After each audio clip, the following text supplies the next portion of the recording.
त्याच्या बापाची इस्टेट त्यानं इकली, स्कॉर्पिओ घेतली, आणि तू म्हणती माझ्या नवऱ्याने प्रगती केली.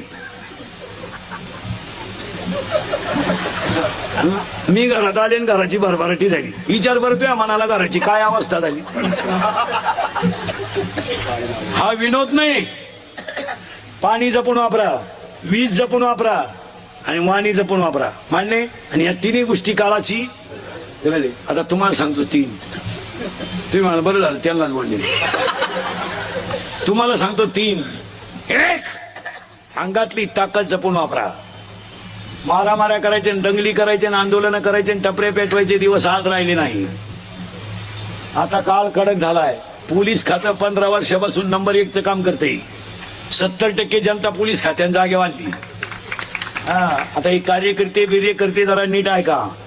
जरा आमच्या टोळीत या. आता हे लोकांचे वाढदिवसाचे बोर्ड ठोकायचं बाद झाला. आता काय राहिलं नाही राजकारणात सुद्धा. काय राहिलं. 3 महिने एकमेकाला शिव्या दिला. आता एका कोंबडी होत्या त्या आपण बावळात ठरलो ना. यांनी 3 महिने नॅट लावलं माईकवर. असं झालं. असं आपण बसलो ना बिड्यावडीत.